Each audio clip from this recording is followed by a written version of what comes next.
Уақыт учкан куштай, аны эч ким токтото албайт.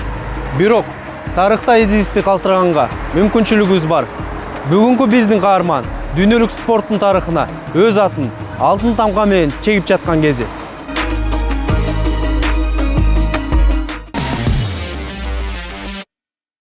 Салам достор, бүгүн биздин жолубуз болду.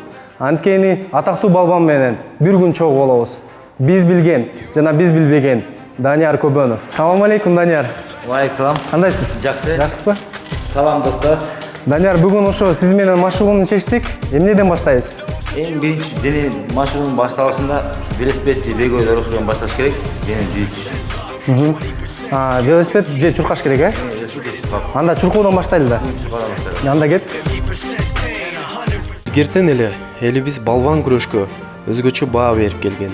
Кыймылы көзгө элешпеген балбанды Илбирске теңеп, анын күч аракетин аска зоодо жашаган эркин жаныбардын кыймылына окшотуп, каармандыгын ооздон оозго түшүрбөй айтып келген.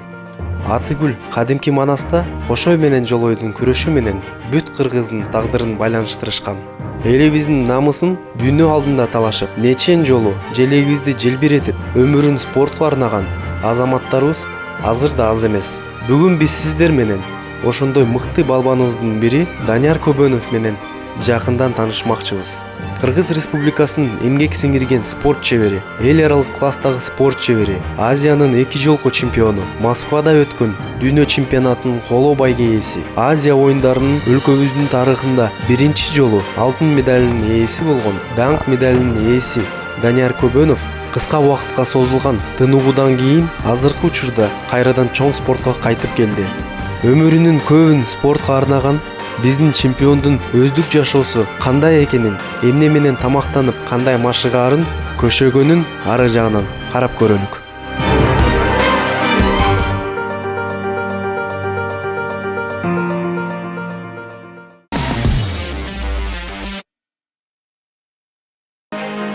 Let's go.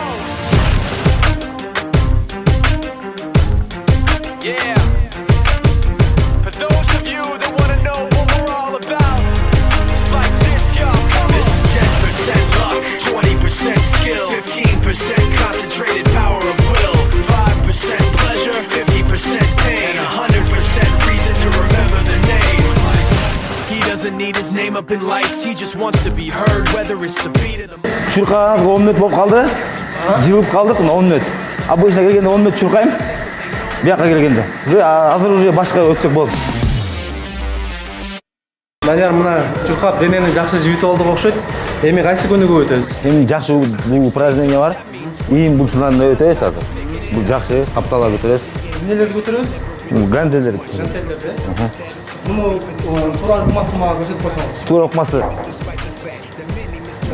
Капталга, муну капталга. Шашпай, эң акырында, акырын тип, шашпай. 10-12 жыл көтөрөбүз. Бул гантелдердин салмагы канча? 5-7 шарганы. Демек, күрөшчүлөрдүн ийиндери деген болуш керек экен да? Аябай керек. Күрөшкө эң ийин булчундары керек аябай.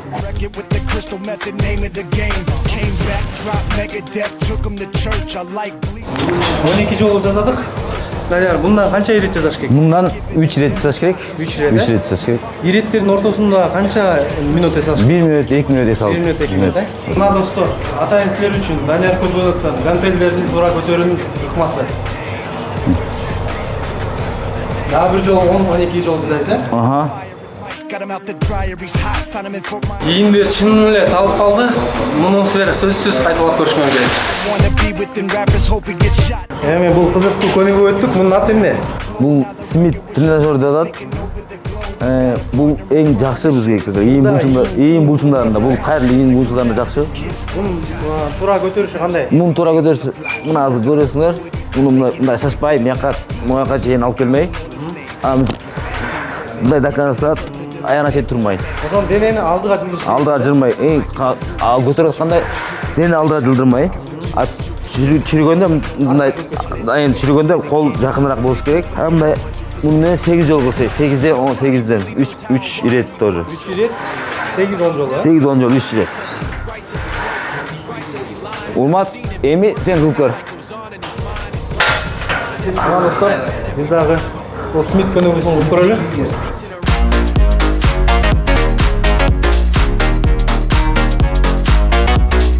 Şu жерден алыш керек. Мен үш жерден алыш керек. Колдумда алыш керек экен. Колду жабыш керек. Жок, бермет. Колдум мындай, наоборот, мындай. Мындайбы? Мындай, Аха. Эми түшүрөсүз өзүңүзгө. Жо наоборот, бияна алдына түшүрөсүз, алдына. Алдына? Алдына мына. Ушундай. Ушундай. Ушундай. 8 жолу жүрүп салганда.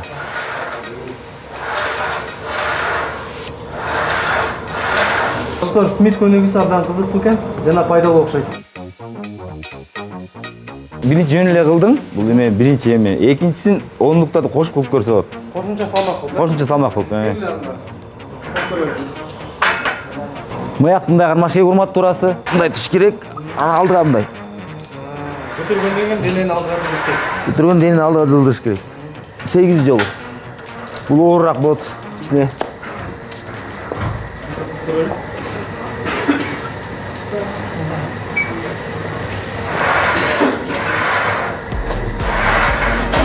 Тура эле кылсамбы? Тура эле аласың. Тура аласың.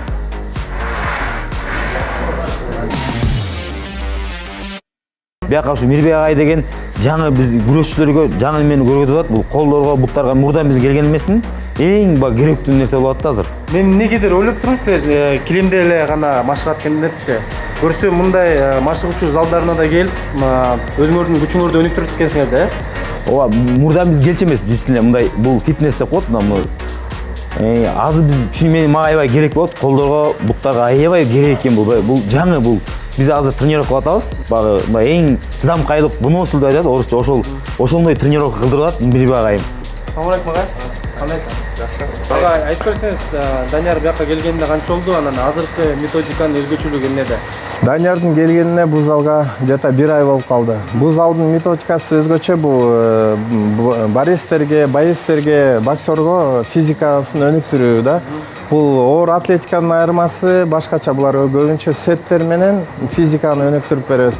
Bir gün fizika kılады, Данияр Көпөнө бияктан келип, экинчи күн өзүнүн эркин күрөш ковёрго барып чыгат.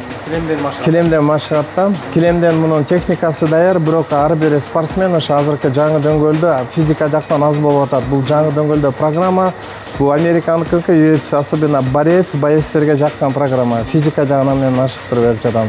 Демек, балбандарга абдан керектүү. Абдан керектүү да машыгуу. Бул машыгуу менен кылганда булар эч качан денеси катып калбайт. Кээ бирде туура эмелер келет, мында бияка келсе катып калат, бул катпайт. Эмнеден да программа башка бияктыкы.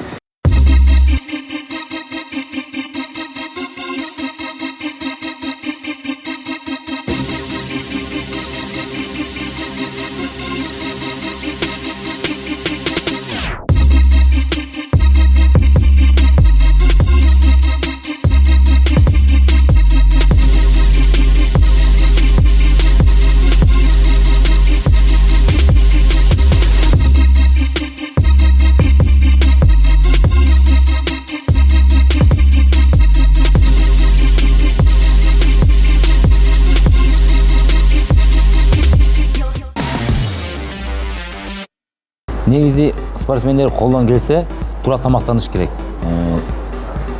Мындай майлуу көп жебеш керек. Соревнование азалганда багындай диета кармаш керек негизи. Сиздин диетаңызда ошондо кайсы азык түлүктөр бар? Суга бышкан тамакты көп жейбиз негизи. Бир суга бышкан эмне кирет? Гречка, фрукту, тоок эти. Только суга бышкан тамактар. Фрукту көп жейбиз. Курулган көп майлуу негизи жебеш керек. Соревнование астында негизи. Мына бизге азыр суга бышкан тамак алып келишти. Тамагыңар таттуу болсун.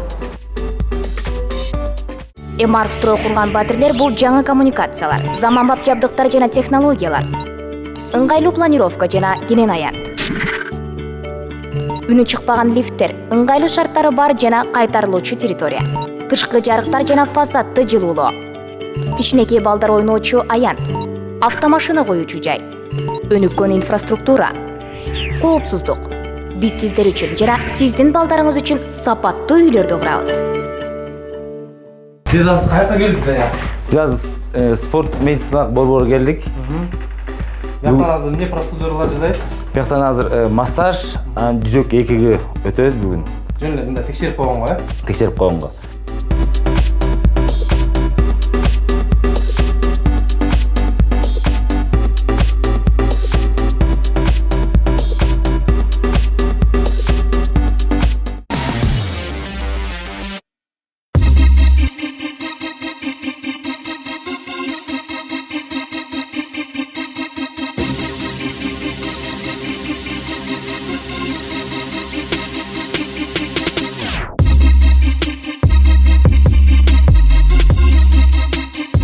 Биз азыр Радбек Санатбаев атындагы күрөш боюнча спорттук мектебинде турабыз. Биздин каарман Данияр Көбөновдун килем үстүндө болуп аткан машыгуусун көрөлү. Допустим, келе бер. Мына, кел азыр. Көрдүңбү? Токтогон жокмун мына. Токтотуп койдум. Кайра токтоткондон кийин кетирбейм аны. Кой бердим, кетти мына. Бияк кетти, кетип атам. Көрдүңбү давление? Постоянно жаңы кете берем мени. Постоянно давление, отуңуп керек да. Бул ошондо сен мындай да, сен постоянно иштеп атасың, буга көндүң.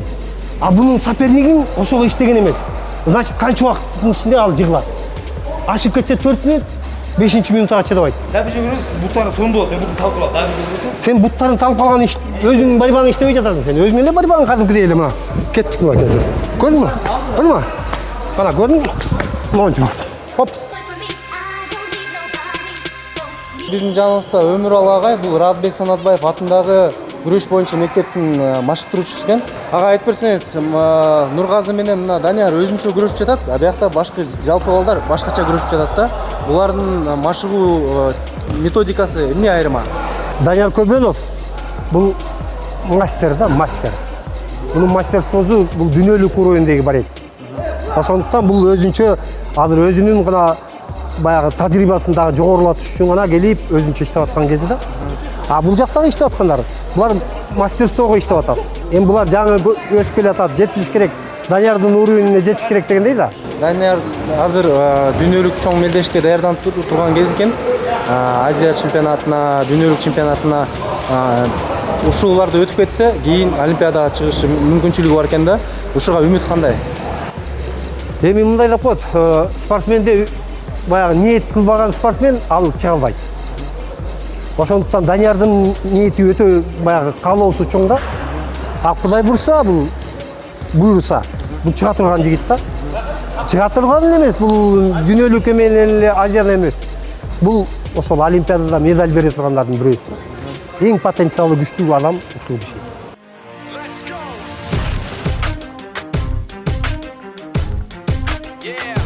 Урматтуу телекөрүүчүлөр, азыр бир болбогондо мүмкүнчүлүк болуп жатат. Мен да Данияр Көбөнов менен өз күчүмдү килем үстүндө сынап көрөйүн. Умат, бул жаңы борьба. Негизи жаңы борьбада бул азыр жаңы борьбаны кайталап атабыз, бул аябай керек да негизи. Эмне кылыш керек? Эмне соперникти только сенин күчүңдү, өзүнүн күчүн өзү жумсамайт. Мен 5-6 шаг кылам, сен түрткөн моментте мен мындай кылам. Чыгарам. Дагы мен түртөм, дакан чыгарып салам ошол ойдон. Бул уже 1 очко бизге. Бул кызыл линиядан чыгыш керек экен да. Биз ушуну аябай көп кайталап атабыз азыр. Кана? Түртүш көрөлү? Мындай. Бүт контроль, кол биякта контроль, биякта. Биринчи салам, арка жок. Бул жаңы борьба болот да. Ошондо бүткүл дене иштейт экен да? Бүткүл дене иштейт. Если мен чыгарсам да, аяна чейин чыгарсам, мага 1 балл. Мына өлтүрүп. Достор, бизде ушундай күрөш менен машык кыла, сөзсүз. Ну и что, Данияров приехал в Бишкек 1990. Данияр Бишкек шаарына Олимпиадалык резерв окуу жайына 95-жылы 13 жашында келген. Башында эле өзүнүн жакшы сапаттары менен эсте калган.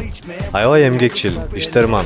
Ар бир машыгууда аягына чейин машыгып, жакшы жыйынтыктарга жетишти. 2-3 жыл арасында Москвада өткөн дүйнөлүк жаштар оюндарынын чемпиону болду. Андан соң көптөгөн жеңиштерди багындырып, буюрса биздин үмүттөрдү актап жатат. 50% pleasure, 50% pain, 100% reason to remember the name. They call him Ryan, be sick and he's spitting fire and might. Бияк кирип баратканда, эки бут маяк эмес. Ичине ала мындай. Алага ба? Ала. Көрдүңөрбү? Ана маяка. Мындай көтөрүш керек экен да? Мен да качелканы жасап көрөйүн анда. Бутты мындай алага киргизем. Отурасың, такан. Отурам. Ошол жерде. Оп. Бул качелка деп коет. Барыңар көрүнөрү? Мен Данияр Көпөновду качырга чалсам азыр эле.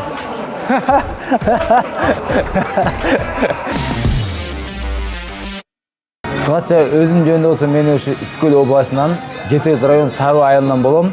Ошота 1982 жылы 8 сентябрь төрөлгөм.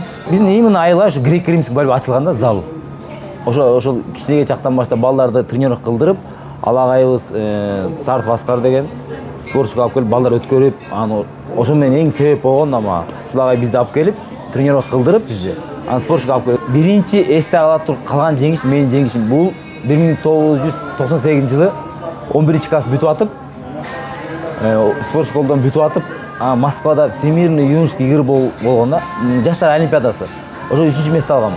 Бул мен үчүн аябай эме болгон да, эс ала турган бул жеңиш да. Бул кандай десем, багы эң менин биринчи умтулгус жеңишим. Анан ушул мага аябай ушул жеңиш мага аябай түрткү берди да. 2010 жылы чемпионат мирдан 3-чү болдум. Ошо чемпионат мирдан эң кымбат бул мирден 3-чү болуш чоңдор арасынан. Бронзовый медаль бул үчүн мен үчүн аябай кымбат болду да. 2008 жылы чемпионат Азия финалда Кытайсы менен финалда утуп калгам. Экинчи месте болуп калдым чемпионат Азия взрослый Азия чоңдор арасында. Бул үчүн мен үчүн тей мындай эме деп коет, жандай өкүнүчтүү, өзүмдүн катачылыгым болгон ал жерде аябай өкүнүчтүү. Жолдом ала турган бул эме болчу. Чемпионат Азия болчу. Если мен биринчи болсом, олимпиадага жолдом алмакмын. Спорт көп нерсени алдым мен жашоодо. Канча деген жерлерге бардым. Канча деген Европа, Азия, Америка, көп жерге спорт аркылуу бардык. Көп эл менен аралаштык, көп элдер менен бул аябай көп жашоомда мен мага аябай мындай жакшы нерселер болду дейм да спортто жүрүп. Бирок аябай сүйүнөм, спорт тандадым. 2008 жылы Америкага барып, аяктан 1 жылда 4 ай жашап келгем. Анан аяк эли ушунчалык эмгекчил эл экен негизичи. Эмгек аябай кылат экен. Мен мурда бияктан 60-70% тренировка кылсам, Америкага барып келгенден кийин эмнегедир 90-100% тренировка кылдым да. Анткени аяктан адамдар ушунча эмгек кылганын көрүп, тоже эме болот да, стимул деп коет го. Бул Америка мага аябай эме болду, мындай жалкоолуктон арыласың ушу Америка жашоодун көргөндөн. Бирөөнүн үйдө султан болчу, үйдө ултан болду деп макал бар го. Аякта жакшы, бирок үйдө андан жакшы да негизи. Аякка конок катары барып туруш керек, конокко. Бирок өз үйүңө жетпейт негизи. Мындай ойлор спорттон кетип кала, спорттон кыйналган учурда көп эле болот. Анткени көп спортсмен кыйналат. Аябай көбүнчө убакта вес койганда аябай кыйналат. Ушундай бир кыйын убакыттар болот спорттон, анан ошондо ойлонот. Өзү спорттон кыйын да. Бирок эми ушунчадан тандадык жол эми. Спорттон кетип калыш всегда ой болот. Бирок эми азыркы убакыт эми меники 1 жыл 2 жыл бар убактынча. Эми бул ушунча чыдап туруп аянат чыгып коюш керек. Быйыл Лас-Вегаста дүйнө чемпионаты болот. Ошо чемпионат мирада сентябрь айында болот. Ошого катышуу аябай жакшы результат көргөзүү да. Быйыл эң чоң максатым меники. Мен өзү уктаган жаш жүрөм, ошо көп аз укташ керек да негизи. Негизи аз укташ керек. Эң жашоодо биз адамгерчиликтүү болуш керек негизи. Эң бир жөнөкөй адамгерчиликтүү болуш керек дейм да. Жалпы Кыргызстан элине эң биринчи тынччылык, Кыргызстан өзү алдыга өсүшүн каалайт элем. Жаштарга окусун, жакшы окугандар окусун, жаш спортсмендер тренировка кылганын кылсын. Эң негизги талыкпай эмгек кылса, ушул жаштар спорттон болобу, окуудан болобу, ушул максат коюп, талыкпай эмгек кылган негизи ошол максат жетет экен да. Мен ошону каалайт элем жаштарга. Достор, спорт менен машык кыла, активдүү жашагыла, дайыма тонуста болгула.